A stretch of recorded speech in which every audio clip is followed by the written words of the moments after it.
Welcome into NBL Now for your Wednesday morning. I promised you that we'd have special guests. We're going to get players rolling through. And this guest of mine coming up on NBL Now has been requested by a few fans, and I'm excited to have him as part of the podcast right now. Tyler Harvey from the Illawarra Hawks. Welcome to the media side for a little bit here.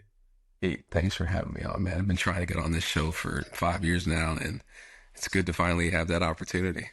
Well, we've got a lot to talk about in the NBL landscape, but we've got to start with what's going on with the Illawarra Hawks. We spoke about the vibe of it in the preseason, in the off-season since JT, but you're rolling right now. Looks like a whole lot of fun to be around. What's impressed you the most through the first few games about the Hawks? Yeah, I think, I've been here 5 years now, and we as a group know how important it is to start the season off strong. And, sometimes you just don't and you try to figure it out, but I think as a group, having 85% back as well, we wanted to make, a stand to start the year. We wanted to get off to the right start. We didn't do that last year, and it puts you in a hole. So things are flowing right now, but it's so early. We still have so much that we need to improve on offensively, defensively. But while you're doing that and still getting wins, it's always a bonus, man. So we're just, we're thankful to be in the position that we're in, but we know the work doesn't stop. Do you think that, you said you've been here for 5 years now, you are starting to feel a lot older, again, the more I realise how long you've actually been around for NBL fans. It's great to have you here and continue to have you here for a lot longer.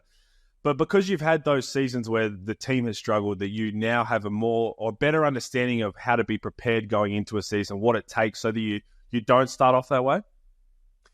Yeah, I think it's like I said, sometimes you can't control the way things start. You can prepare, you can do everything possible to give yourself the advantage to start the year, but this league is tough. There's no, I've been playing basketball pro 10 years now, and throughout all the leagues, this league is so tough because you're playing everybody 3 to 4 times. Everybody knows your tendencies, and if you try to take a night off, you're going to get exposed. And I think that's the mindset that I tried to instill in the guys, especially newer guys, and the coaching staff does a great job as well, saying like, this league is hard. If you think you're going to cupcake through any game, it's just not going to happen. So I think that's just been our mentality from the jump, and it's paying dividends now. But like I said, we still have so much work to do. Bryce Cotton mentioned that last week about the parity of the league and how it took him a while to understand that exact thought of, if you are a new player and you see the upcoming schedule and it might be a team that hasn't won a game or been struggling, and any other league in the world, you have a thought in your mind that, okay, we've got enough talent to win this game regardless. But as you just said, and as he said, that's not the case in the NBL. If you don't show up, you're going to get beat. Yeah, and I think there's no other league like that. Usually, all the leagues that I've played in, there's maybe 25, 26 teams, and you don't always know, but there's a game where you circle like, okay, like we don't have to have our best game to win tonight, and that's just not the case for this league. But that's also the beauty of this league, and it's so competitive, and it's fun to be a part of that. You came back from Cairns, which I continue to be the big advocate for a tough road trip personally. I just don't deal with heat, Tyler. That's just me, and it was the humidity, but wasn't the prettiest win. But then again, you found a way to win in a tough environment. What impressed you the most about your win up in Cairns? Yeah, I think, early on in the game, it was a gritty win for us. And like you said, it is a tougher place to play. They have great fan support, and I think they really feed off the energy of their fans as well. So any win in this league is huge, especially on the road. And, it wasn't like our best game ever, but that's just how basketball goes. Every game is not going to be pretty, and sometimes you have to win ugly. And, we want to pride ourselves in still trying to play the right way and finding a way to win, because that's so important. That's how, throughout the season, there's going to be games where, guys are going to struggle, your team's going to struggle, but you just have to find a way. And I think that's important, especially if you want to win, long term. Do you have a favorite road trip in the NBL? You've been here 5 years enough where you've experienced it all, whether it's hotel related, whether it's the pre-game meals or just the arena, because the Hawks, it's a small arena, but now that it's getting packed, the fans go crazy, much like Cairns. And then you've got John Cain, RAC, Kudos Bank, which is obviously the bigger arenas. Do you have a favourite road trip?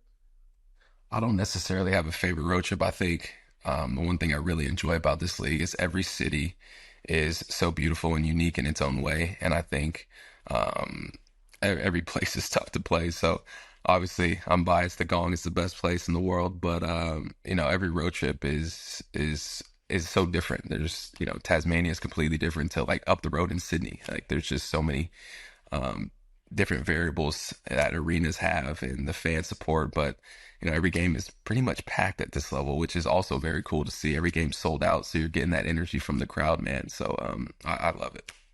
Now, I'm not just saying this because you're on the podcast with me, but the Wollongong Yes, was you my are. favourite road trip. No, it was my favourite road trip. When you get to walk off recovery the next morning with a coffee in the water, there is nothing better. So I do back you up with that. Preach. Now, we got a big game coming up, obviously, tomorrow night against Melbourne United. And I want to talk about one player in particular who's been an unsung hero for a little bit, but now he's probably starting to get the praise he deserved for a while. Wani Swaka Lo Buluk. JT comes out and says that he should be up there for Defensive Player of the Year, which I think is a given right now. He has been enormous for what the Hawks have achieved so far. I completely agree. And, Wani is such a quiet guy that he'll never, say anything about that. But every single year that I played with Wani, he takes on that challenge to guard the other team's best defender. And, that's just a gift. And he has a gift and a knack for defense. So I think, I know the season's early. I know it's just starting, but, his name should be in contention, in my opinion, every single year because he takes on that challenge. And it's hard, man. There's some talented players in this league. And for him to want that challenge, to ask for that challenge every single night, it makes our life easier out there on the court. So he's had a great start to this year, and I know he's not satisfied, but I think his name's going to be in contention throughout the remainder of this year. No doubt. And I think he came out and said that JT called him out in the preseason or off-season, basically putting that challenge to him. One, were you around when that happened? Or two, is that just kind of the challenge that JT sets for individuals to kind of light a fire or to see the full potential that they can achieve? I think one of the things that JT's really good at is knowing what to say and when to say it. He picks and chooses his moments wisely, and when he speaks, you listen because it's been thought out, and he only means the best for us. So it goes for everybody. He doesn't care who you are, and that's the beauty of it. When you have a coach that's willing to call out just what he sees, and everybody on our team doesn't take it personal, we just want to win games at the end of the year. That's what makes a winning team, and JT does a great job at doing that. Well, the big news this week in the NBL landscape was the Southeast Melbourne Phoenix. They have a new head coach, Josh King, who they just announced, and it's a different look now for the players who have a new coach coming in. I don't think he's going to be coaching this weekend. It's still Sam McKinnon, but you were in this experience last year where JT becomes the head coach and you have to learn a new, maybe playing style at the time or understand a new head coach. What was it like for you personally and the team when that happens middle of the season where it's not a preseason where you've got gaps between games? It's definitely a unique situation, but one of the things that JT was around for those 2 to 3 months, so it wasn't like he was flying in from the States to come and coach us. So he kind of knew who we were as players. He's kind of seen, what our roles are on the team. So I think for him, he had that advantage, but he was also humble enough to say that, look, I need you guys, just as much as you guys need me. Like I need you guys, helping me out there on the court because it's very hard, man. You can't cram everything in 2 days. And I think JT had 2 days to prepare us for that New Zealand game. And, he relied on us as players and the coaching staff to just be professional and to go out there and play hard. And you can figure out the X's and O's when you have like a solid week of practice. So it's definitely unique. It's a weird situation to be in, but having experienced players and a coaching staff, I think helps in those situations. Do the experienced players, and we touched on a little bit last week with the Phoenix, I think we saw it in the throwdown where all the stuff that's happening off the court is outside noise and you can completely block it out and you look at the guy next to you in the locker room, all 11, 12 players, even the coaches, and say, it's just about us now and that's all we can focus on and we're going to go out there and put our one foot in front of the other. And in the end, you end up being a top 4 team and that's potentially what Phoenix fans can try and look forward to. Yeah, you just try to, you really have to take this league one game at a time. And like I said, I think we had a couple days after that where the coach can start implementing a few of his schemes. And that's when you pick up on it. But you're right, man. At the end of the day, us as players out there have to take that initiative and just find a way to figure it out and win these games. And it might be ugly. I think our first, 2 to 3 games, we weren't scoring that much, but we really relied on our defense to tick the scoreboard over in our favor. So you said at the start of this little podcast, 5 years of Tyler Harvey, it doesn't actually feel that long ago, but you've seen a lot of young stars come in, and we've seen the talent both of young Australians like Lockie Albrick, but also next stars. We saw AJ Johnson come in and show flashes, but then enough to get drafted in the first round. What's impressed you most about the growth of the young stars coming into the NBL and the NBL as a whole? I think it's great to have, the NBL Next Star program, and it's good for, my first year, I think, or second year, Giddey was here, and just to see his growth in the NBA, like, you knew he was going to be a great player. If you can do, the reads he was making at that age against grown men, you see how well it's going to translate to the NBA. So even the talent every year that I've been here has gotten so much better, and these young guys coming in are all eager to learn, and I think that they're seeing that professional basketball is a little bit different than high school and college, but sometimes you don't realize what you've learned until, the season's over and you go now play in a different league, and you'll start to pick up on things that you might not necessarily feel like you're learning in the moment. And I think that's why you're seeing a lot of guys thrive that skip the college route and play professional, because you're learning from pros every single day. So I think that Next Star program's great, and the young guys coming into this league, man, they're so good. They're so athletic, and they're having great NBA careers because of it. You're still athletic. I know you said you're 31. You've still got a lot left in the tank athleticism. I've seen some board taps from you, man. Like, you're still getting up and about. I do want to throw this one at you because Derek Rucker spoke about it last week. The buzz is starting to build of an NBL All-Star game, bringing it back. At some point, if we can find a point in the season where it works and people want imports versus Australians, what do you think about if we can find a right time, whether it's a FIBA break or there's no games, it doesn't impact anything, would you like to be part of it?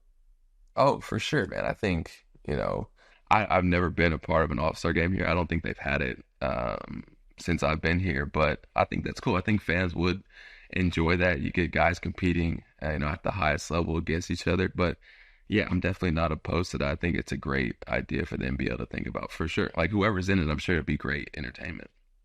The issue then would be for you, if so imports versus Australians, when it comes in, which side are you going to be on, man? Who knows? I guess I can go both sides, man. That's what I was trying. Yeah, we're getting closer to the citizenship, Australian Tyler Harvey. It's in the process, man. It's it's not as easy as one might seem, but it's definitely in the flow, and it's definitely the process is starting. So looking forward to hopefully having that one day for sure. Leonard Copeland actually was just telling me yesterday how when he was here for 3 years, and then Lindsay Gaze wrote a letter, and then he had to send in a photo, and he was an Australian citizen. I was like, can you not tell anybody that? Because the guys like Tyler Harvey and Bryce Cotton, they don't want to hear that. Is that possible for me? Can I just get a letter written, and then I just... Hey, the way Justin Tatum's taking over the league, maybe we give him 6 more months and he can make those kind of decisions. Yeah, that's I'm going to have to let him know that. I mean, this is great to have you on here. We love to hear everything about the Illawarra Hawks, and especially some insights from you around the league. So good luck this weekend, and thanks for coming on. We appreciate you, brother. Thank you, everybody, for listening. You can catch Tyler Harvey and the Hawks tomorrow night against Melbourne United. It's a big round 6. We'll see you tomorrow.